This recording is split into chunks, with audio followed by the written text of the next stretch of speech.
नमस्कार, मैं सरला रावत सा और आप देख रहे हैं पब्लिक एक्सप्रेस न्यूज। स्वागत है आप सभी का। केंद्र सरकार ने दोषी सांसदों और विधायकों के चुनाव लड़ने पर हमेशा के लिए बैन लगाने वाली एक मांग की याचिका पर सुप्रीम कोर्ट में अपना जवाब दिया। सरकार का कहना है कि सजा की अवधि सीमित रखना संवैधानिक है। इससे कठोरता से बचते हुए अपराध रोकने में मदद मिलती है। इस याचिका में जन प्रतिनिधित्व कानून 1951 की धारा 8 और 9 को चुनौती दी गई। सरकार ने कहा कि यहां सांसद को सजा देने की अवधि तय करने का अधिकार है। अदालत इस मामले में 4 मार्च को अगली सुनवाई करेगी। केंद्र सरकार ने सुप्रीम कोर्ट में एक हलफनामा दायर किया है और इस हलफनामे में सरकार ने कहा है कि दोषी सांसदों या विधायकों की अयोग्यता की अवधि 6 साल तक सीमित रखने का प्रावधान अनुपातिकता और तर्क संगता के सिद्धांतों पर आधारित है। यह हलफनामा अधिवक्ता अश्विनी उपाध्याय की जनहित याचिका के जवाब में दायर किया गया है। दरअसल उपाध्याय ने अपनी याचिका में जनप्रतिनिधित्व कानून 1951 की धारा 8 और 9 की संवैधानिक वैधता को चुनौती दी है।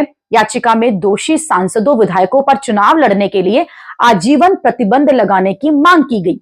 हलफनामे में यह कहा गया कि याचिकाकर्ता जो राहत चाहता है वह जनप्रतिनिधित्व कानून 1951 की धारा 8-9 ही उसे देती भी है। आजीवन पढ़ने की मांग करता है। यह प्रावधान को फिर से लिखने जैसा है। हालांकि मौजूदा कानून के मुताबिक 2 साल से ज्यादा की कैद होने पर ही सजा पूरी करने के 6 साल बाद तक चुनाव लड़ने पर रोक रहती है। यानी सजा काटने के बाद 6 साल पूरी होने पर कोई भी व्यक्ति जो है चुनाव लड़ सकता है। केंद्रीय विधि मंत्रालय की ओर से मंगलवार को दाखिल हलफनामे में यह कहा गया कि संसदीय नीति के तहत आरोपित धाराओं के तहत की अयोग्यताएं समय तक सीमित हैं। इस मुद्दे पर आजीवन प्रतिबंध लगाना उचित नहीं होगा।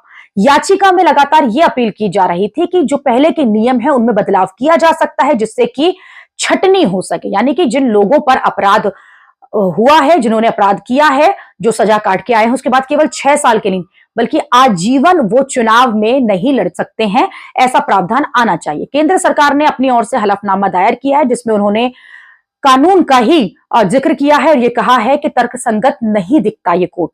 अभी के लिए इतना ही। अगली खबर में आपसे फिर होगी मुलाकात। देश और दुनिया की खबरों के लिए आप देखते रहिए, आप जुड़े रहिए पब्लिक एक्सप्रेस न्यूज के साथ। धन्यवाद।